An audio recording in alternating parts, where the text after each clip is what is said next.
Alright, we're almost done here. We're just going to go ahead and punch our hole now. To do this, we have to prepare some of this geometry first. What I'm going to do is I'm going to take this guy here, and let me go ahead and isolate the selection so it's a little bit easier for you to see what I'm doing. Remember how we created basically this polygon here to be the base area where our cylinders are going to punch into? Well, let's not just select this polygon. Let's grow the selection one time so we have these polygons selected, basically the one in the middle and these little strips that border it. I'm going to take these and I'm going to go here and I'm going to extract these polygons and hit delete. So extract polygons with the delete option to basically make this into a separate object like this. Okay, very important. I'm going to take all of this stuff and freeze modeling. That's very important as well. Now I'm going to take this guy. I'm going to go ahead and grab the border edges, those blue edges, all of them, and I'm going to hit Control D to extrude, and I'm going to extrude that back quite a bit. Something like this is pretty good. Okay. Then what I'm going to do is I'm going to hit N on the keyboard, N for new polygon, I guess you could say. And I'm going to go ahead and fill this hole in with a new polygon. Very important. I'm going to use the Boolean operation now. I'm going to freeze modeling right there. Now I'm going to take, I'm going to go ahead and unisolate this by hitting this little X up here in the viewport. So here's what I'm going to do. I'm going to take the cylinders here and that new object that I created, that cube. Let me isolate the selection there so I can only see these two things. Make sure that your cylinders fit inside of this polygon in the middle. If they don't, you're going to have to adjust it. Okay, very important that the cylinders fit inside, at least to keep this nice and clean. Alright, so what are booleans? If you're not familiar with booleans, booleans is basically a short, kind of dirty, cut corner method of doing complex geometry fast, okay?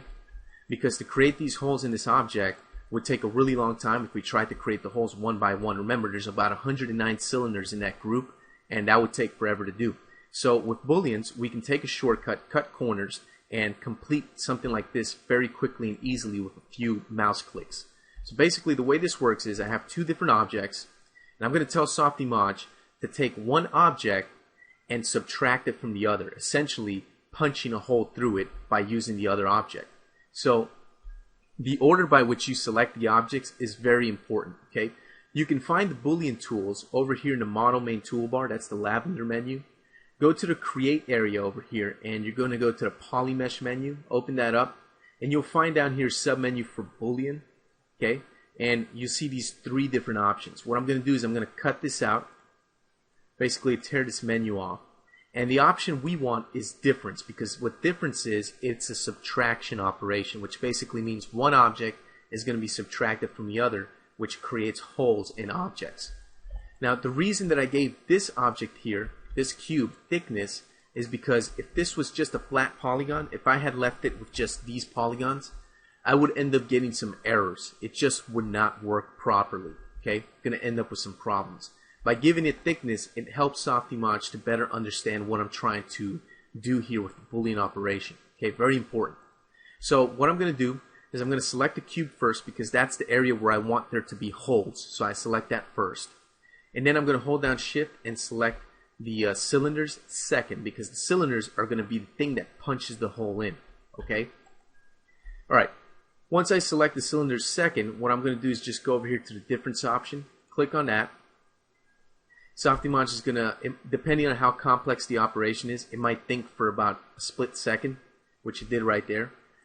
You might see this PPG pop up. I'm going to lock it down with some different options.